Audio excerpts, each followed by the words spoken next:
Well, hello and welcome back to the Single Father Podcast, where we journey through the depths of single fatherhood together. I'm your host, Kendall Donaker, aka Father DZ, and today we're continuing our series of Why Are We Here with Part 2. This episode is titled Personal Pain and Parental Responsibilities. Life throws us curveballs, doesn't it? Lately, I have been dealing with the biggest curveball of my life, let me tell you. It's been hard. No, it's been real hard. And as single fathers, as parents, we're no strangers to adversity. But what happens when our personal pain threatens to overwhelm us?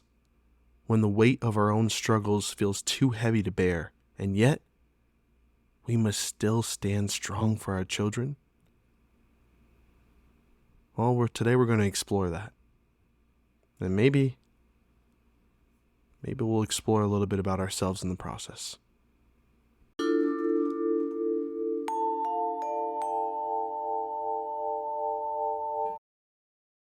I love you, Daddy. Today we're diving into this delicate balance, the intersection of our own pain and on our unwavering commitment to our children. How do we navigate the stormy seas of grief, trauma, and headache while still being able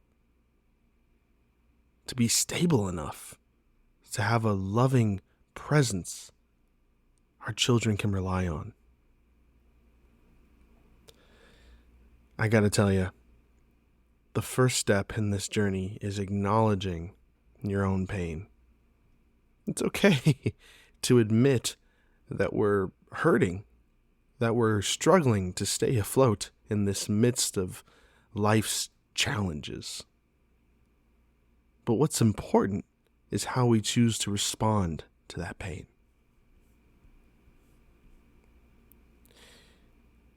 It's hard to do, easier said than done, most of you are probably thinking. Again, I have been dealing with something very personal and very hard for me lately. And for me, it took me by surprise. It shook me to my core.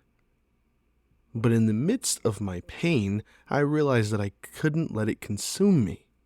I had a daughter who needed me, who relied on me to be her rock.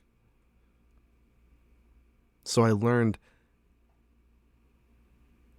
to honor my pain while still showing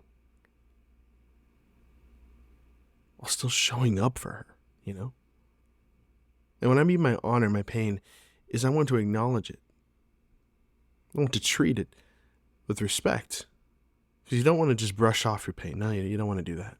You don't want to just brush it off like it's nothing, because it is something. Let me tell you. The pain that I have been experiencing lately in my own personal life within this past month has been intense. It's been profound. It's challenged my every belief in life, in the universe, even in God, I'm afraid to say. I'm ashamed to say. But I didn't brush away my pain. I'm one of those people who, if I'm going through a hard time, I tend to shut down. I regress into a kind of like a hermit, where I become kind of recluse. I'm hard to reach, or I'm hard to get in touch with. I'm hard to have a conversation with. I don't want to have a conversation when I'm in pain, because the acknowledgement of my pain, sometimes that can be what pains me the most. Knowing that I'm in pain. It doesn't matter what the pain's about, really. Just knowing that I'm in pain can pain me. Lately, I've been having my grandma, who I call my Nana. I'm not sure if many of you do, but my Nana's been reaching out to me, and every day she leaves me a beautiful note about how positive life is and how beautiful the world is and how I should get up and approach every day with bliss, joy, and a cheerful attitude about how lucky I am to be alive and how grateful I am to have the shirt on my back and the skin that I have and the breath air that I get to take in. And every morning I read the text that she sends me, and every night I read it again, and I have to say, for as much as I appreciate it, boy does it irritate me. It irritates me for a strange reason. I guess it irritates me because I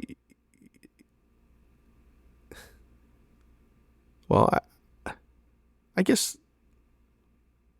it irritates me because I almost don't want to feel okay. I'm going through a hard time, and I don't want to just pretend like everything's fine, hunky and dory. And I know that's not what she's asking, but reading these positive affirmations every day, it's just so hard, because how can I bring myself to that positive state? How can I be positive? How can I look ahead? How can I be excited about life, about anything? What is good in my life? And then I turn and I look at my daughter, sleeping right next to me, with a blanket spread across her body and one of her favorite stuffed animal kitties clenched in her chest.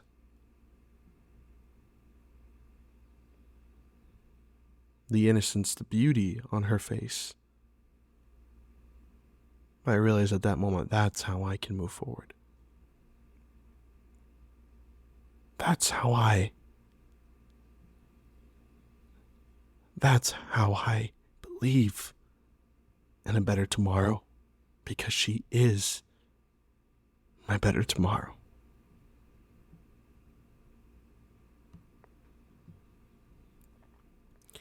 It's often said that strength lies in vulnerability. And as single fathers, we embody that every day, opening up our struggles, seeking help when we need it. These are acts of courage, not weakness. I remember the first time I broke down in front of my daughter. I was deeply shamed, but I was unable to hide the pain that I was feeling. I was terrified that I was failing her, that I was showing her a side of me that I didn't want her to see. But you know what? I think it brought us closer together. It showed her that it's okay not to be okay, and that we can lean on each other for support. Because in that moment when I was crying, because I just felt helpless, I felt weak, I felt vulnerable, I felt alone. That little girl came up to me in my vulnerable state of my own self-perceived failure, and she put her hand on my face and said, "Dad, it's okay. Everything is going to be all right." And she gave me a hug. Now look at that. A 5-year-old little girl has the fortitude and the knowledge to know that everything will be okay. And she didn't say it because she had any real knowledge of my situation or any comprehension of anything that I was going through. But she said it because she believed it. because she trusted it. The words that she said weren't just nonsensical words that just came out of a 5-year-old's mouth. She believed in what she was saying. She knew everything is going to be okay. And in that moment, I took on that knowledge. I believed with her. I stood up. And whereas my legs were shaking and wobbly, they were filled with strength and determination. And whereas my chest felt uneasy and afraid, I was filled with hope and an overwhelming sense of belief. And as I looked in my daughter's eyes, I saw purpose. I saw my purpose to keep going.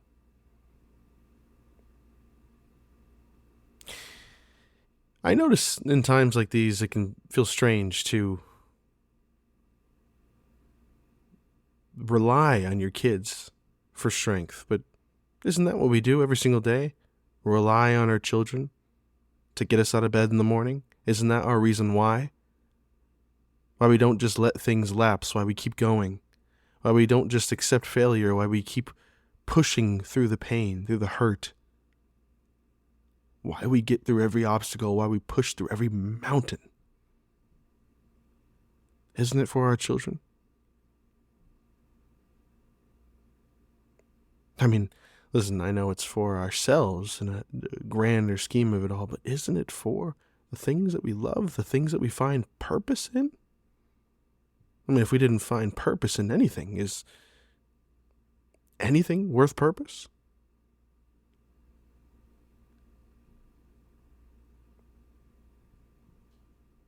It's funny to think of a young kid being able to communicate with you in such a way, but I often find myself, appropriately telling her some things about my life, telling her I'm feeling scared today, or I'm feeling alone, I'm feeling sad, or I'm feeling happy, and we have a conversation about it.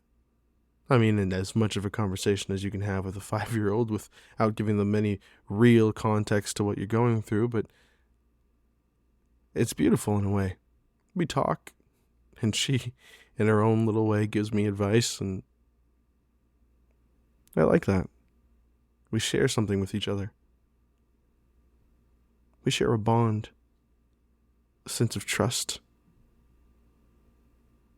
an open dialogue with your children, isn't it? I think that's wonderful. I think my daughter as my best friend in a way. I tell her everything I can tell her. And we laugh and we fight.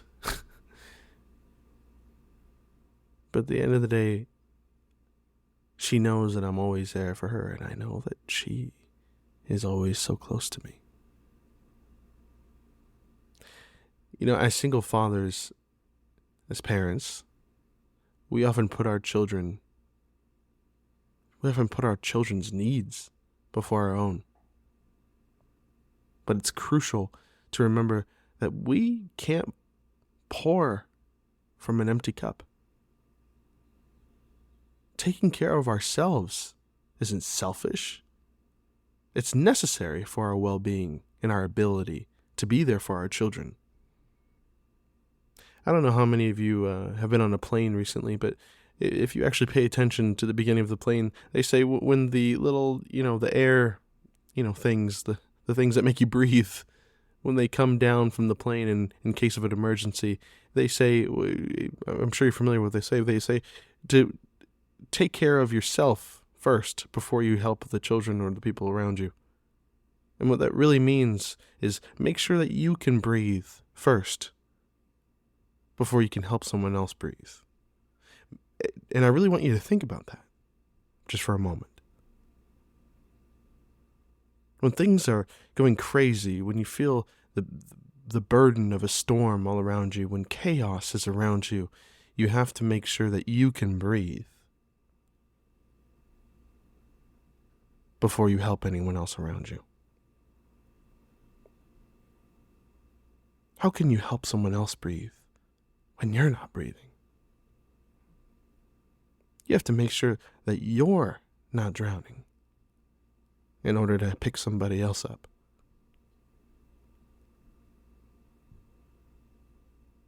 And I just want to stay there for one more moment. When chaos, when pain is engulfing you, when you're scared, when you're frightened, when you're alone, make sure that you can breathe. Because you can't help anyone else if you're not breathing. It's not selfish to take care of ourselves. We can't pour from an empty cup.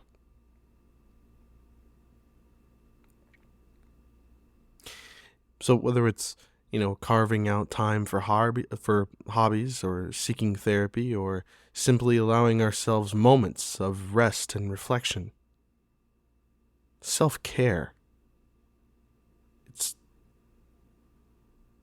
pivotal.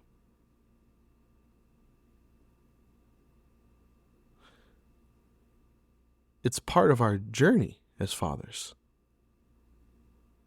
It's how we recharge, how we find the strength to keep pushing forward, even in the face of personal pain.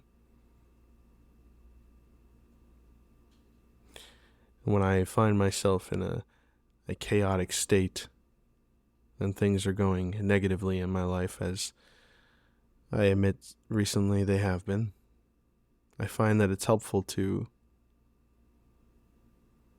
sit in that for a moment and think about how I can change the things around me. Sometimes I believe that when my situation isn't going well, I try to change my environment. Meaning, I'll go on a walk more often, if I don't already. Maybe if I haven't gone to the park with my daughter that much, I'll make that a routine. Maybe I'll go to the dog park and sit for a little bit when I don't have my daughter. Maybe I'll do something a little more close to home. Maybe I'll do meditation. Like mindfulness exercises. Journaling. Seeking support from my friends or family. Working on my passions. Writing down my goals, my dreams, my ambitions. Going to the gym. Working on my body. Working on my mind. Working on me.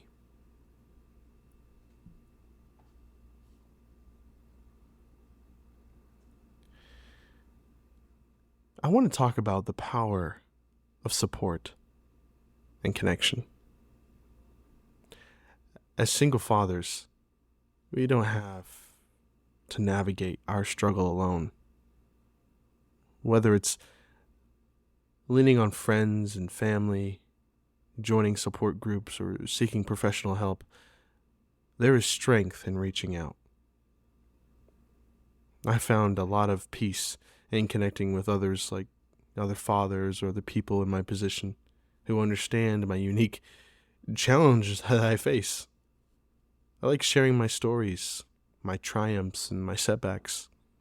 It reminds us that we're not alone, and that there's a community of fathers or parents out there that might be able to help us to grow with us and to understand us. I think why I push back so much on people reaching out to me when I'm going through a hard time is I'm afraid they won't understand. And it's hard to tell someone something bad, isn't it? You want to always talk about something good. If my grandma calls me and asks how my day is, I don't want to tell her that I've been struggling or crying or something like that, I want to tell her that things are great. But the truth is, I'll admit to you guys today, things have not been great. But I guarantee they'll get better. And I have hope. More than that, I have purpose.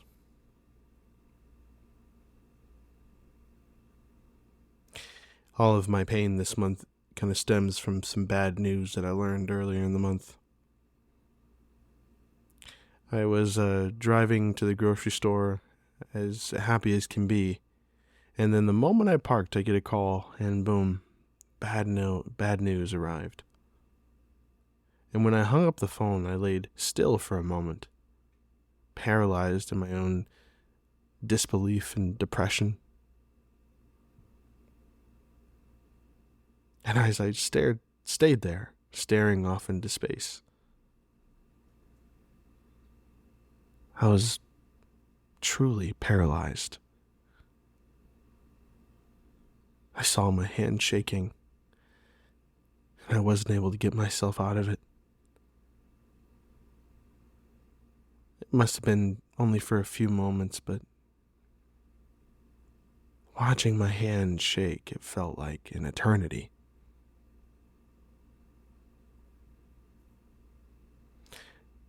Until I hear a voice. Dada, are you okay? I look up in my rear view window, or my mirror, and I see my daughter in the back seat, staring at me with wondrous eyes, asking the question again, are you okay, Dada? And in that moment of paralyzing pain,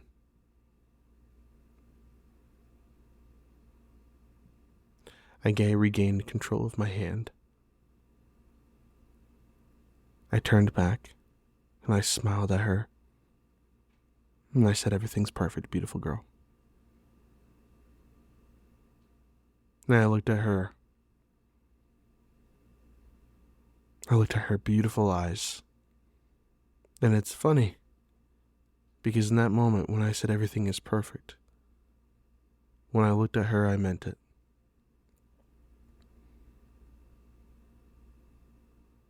I didn't have time to fall in despair. I didn't have time to cripple up into sadness, to cry, to give up. I pushed forward, because that's what that little girl deserves out of me. And that's who I am as a father. Because she is not just my daughter, not just my best friend, she is my purpose. Ladies and gentlemen, she's the reason for it all.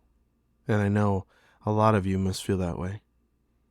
All of you there who are struggling in their lives right now, whether it be from a job, a relationship, or a certain situation that you feel like you can't find your way out of. I'm here to tell you today that there is always a way.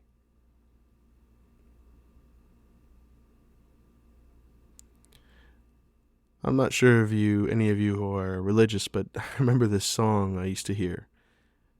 And believe it or not, it was on this show that I used to watch called VeggieTales. And it was a story about, something about the wise men. And there was this guy who, I'm not even really sure how the story went, to be honest. I just remember he pissed off some wise men, and the wise men threw him in a cave full of lions, expecting him fully to die. And mind you, I'm learning this story from the eyes of VeggieTales, but, by the way, if any of you are familiar with VeggieTales, please leave a comment below. But, in this scared moment of his, this person, he couldn't find any way out. He thought this was it. This was the end. There is no option that I see. There is no way out. There is no light. There is no path forward. I have nothing left.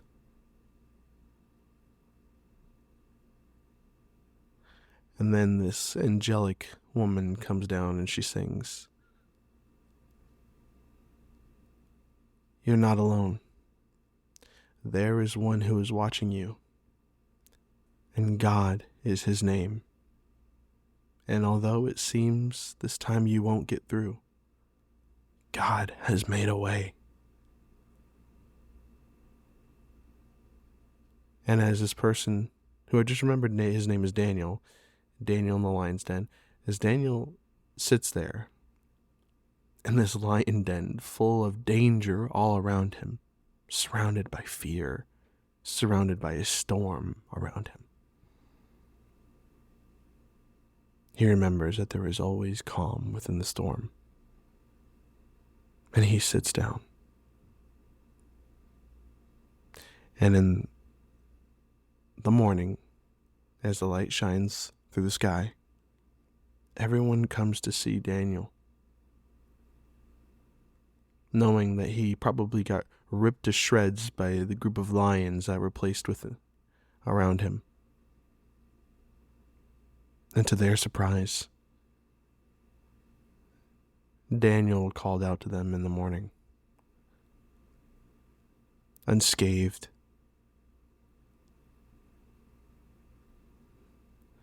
not in pain, completely fine. Daniel's purpose was through God.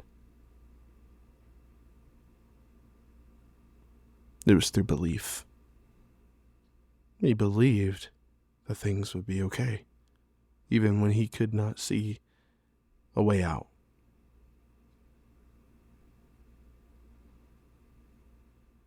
And I go through a similar situation in my own life.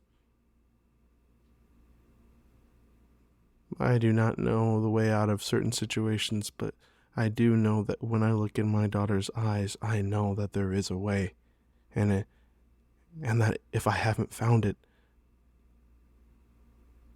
it will come to me, and I will search for it, because I have purpose. And that's why I'm here.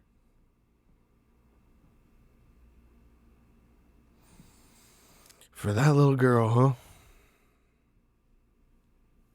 For that beautiful angelic person that makes me feel safe in my darkest of times. As we explore the depths of personal pain and the unwavering commitment to our children, it's natural to wonder, why are we here? Why do we endure the trials and tribulations of life, especially when faced with our own struggles? Perhaps in the midst of our darkest moments, we find the answer. We're here to love, to nurture, to protect, the very essence of parenthood. It's in these moments of vulnerability, when we're confronted with our own pain, that we discover the true depth of our purpose. Our journey as single fathers is not just about fulfilling our own parental duties. It's about embracing the profound interconnectedness of life. It's about recognizing that our experiences of pain and resilience are not just about individual trials, but the threads woven into the fabric of the human experience. So, Why are we here? Maybe we're here to learn, to grow, to evolve, to become the best versions of ourselves, not just for our children, but for the world around us. Our struggles shape us, mold us into the resilient, compassionate beings capable of weathering life's storms with grace and dignity. In the end, our purpose is simple, yet profound. To love fiercely, to persevere through adversity, and to leave a legacy of hope and resilience for the generations to come. That, my friends, that might be why we're here. Thank you for joining me on today's episode of the Single Father Podcast as we continue to unravel life's deepest mysteries. Remember to like, subscribe, and share, and pass this episode along to any others who may need to hear these words. Until next time, keep embracing the journey, one step, one day, one heartfelt moment at a time. I'm Kendall Donaker, and join us next week as we explore, why are we here?